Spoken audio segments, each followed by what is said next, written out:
Hi everyone, hope you are doing well from wherever you're watching this channel, depending on your time zone. Now, during the campaign season, President William Samoei Ruto promised the electorate that he is going to form a government of hustlers.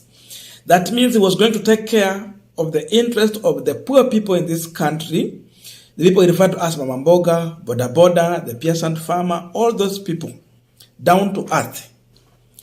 In fact, Ruto went to an extent of drawing a line between the poor and the rich. So he was a president who campaigned on the line of uplifting the life of the poor people in this country. And that is where the issue of dynasty came in. The dynasty versus the hustler.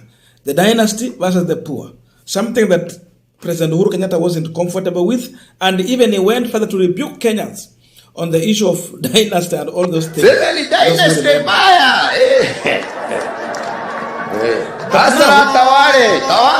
campaigns are over. And it is emerging clear that President William Samoei Ruto and the Kenya Kwanza government had no any intention or interest to serve the agenda that is going to promote the poor people or uplift the people referred to as the hustler. Seemingly, this is a government that is going to take care of the interest of the rich people, the people Ruto referred to as the dynasty.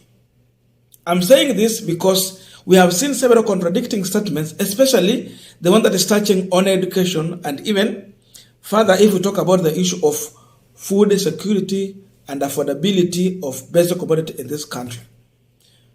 First of all, when he took over power, the first thing he did was to remove maize subsidy, unga subsidy.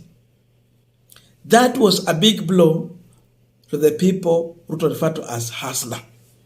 Number two, we are now being told that this government is going to remove the school fees subsidy from high school learners.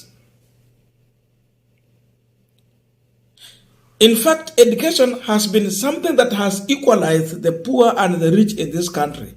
And this was the only promising way for a poor child from a poor family can go to an extent and at least be on the same level with a kid who has come from a wealthy family. Because education will put them somewhere, they will get an employment, get proper knowledge, and you equalize. That was the bridge that was trying to at least balance the issue of poverty in this country. You can move from one level to another. So, right now, the CS for Education, Ezekiel Machogu, said openly that the government is going to remove the school fees subsidy of 8,500. So, parents have been left to carry the burden of the full school fees in totality from next year, January 2023. Now, after Machogi's statement, Kenyans have started making noise, and his statement seemingly is looking unpopular in the country. So after reading the mood of Kenyans, CS for Education has again come out to clarify on what he was saying. And this morning, this is what he's saying. We have not changed the school fees, and if it is to be done, there is to be another task force, and Kenyans know that we have a presidential working term CBC task force, which is moving around the country. As of January 23, we will have 3 terms the way it used to be before. The fee structure remains the same as that of 2 years ago. Ezekiel Machogu, Education, CS.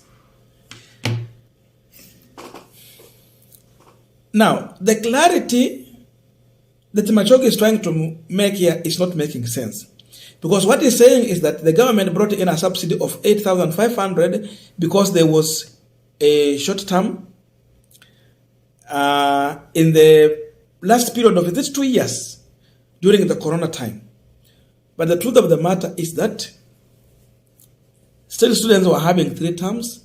They were going in a vacation for only 1 week or 2 weeks. Some people were just closing after 2 days, they are back in school. So if you talk about the issue of reducing the term, still wazazi walikuwa wanalipa tu school fees. They were paying, but again the government has been giving this subsidy, 8,500. In fact, this subsidy has been helping the students from poor families who are going in day school. We have those families that cannot even afford 13,000 to pay school fees in a day school. But with 8,500, this was helping a lot. Wanabaki na kitu kama 5,000 or 3,000, 5 to 3,000, which a parent will struggle maybe to do some business here, uuza nyanya na mboga hapo, and you get that 5,000, you clear the balance and your kid is well and good in class. This is a situation we have been here with. Kibaki and Railaodinga came in with the, it was not free secondary education, but it was something that had been subsidized. There was an amount of money being paid by the parent and the government was giving another amount. But Ruto and his government has interest to remove that. He wants to scrap the school fees subsidy totally in this country going forward. And this is just the beginning of this new trend in this country.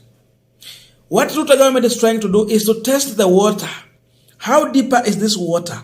How far can Kenyans protest against this issue? And how can we go about it to make sure that we are realizing this move? This is the new government we are having as of now. Serikali ya mahasula, serikali ya mamamboga, serikali ya boda boda. So tell me, for those who have children in high school, where are we heading to? Even in countries like Sri Lanka, where they have now given their port to China, they don't pay school fees up to college level. They don't pay all the way from uniform, now everything, they don't pay. But now a country like Kenya, which has a stable economy compared to what Sri Lanka has, you are taking us back into those eras. Remember, the money they are using to give us a school subsidy, it is not their money. This is a taxpayer's money they have collected from you and me.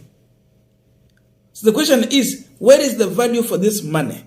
At least if you use our taxes to educate our society, you are eradicating poverty, you are removing the issue of robbery with violence and all those things.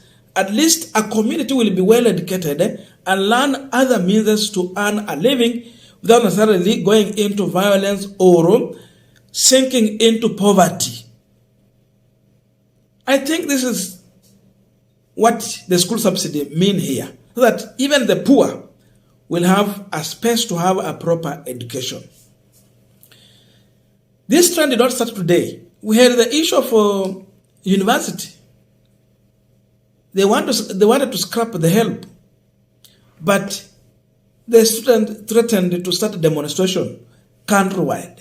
After that, the CS again came out with another clarity to clarify what he had already said, meaning they were testing the water to understand how far Kenyans can react on this. And if parents and students are not careful, we are going to go back into payment of full school fees in those times before Kibaki came into power. In primary school, watu wamekuwa wakipata vitabu, kalamu. You just need school. You just need a uniform. In fact, now Uhuru Kenyatta had reached a level where now the candidates were not paying for the exam fee, national exam, kama ni KCPE, KCSE. We had reached a level where now the government was taking care of that. No parent was paying for the exams. What were high school? I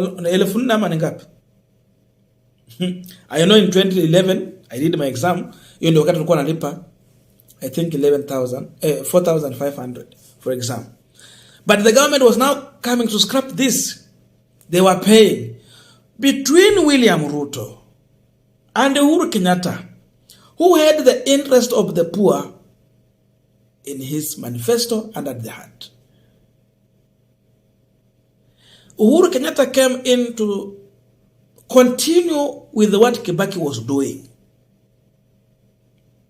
But William Ruto has come in to take over from where Daniel Toroitich Arap Moi left from.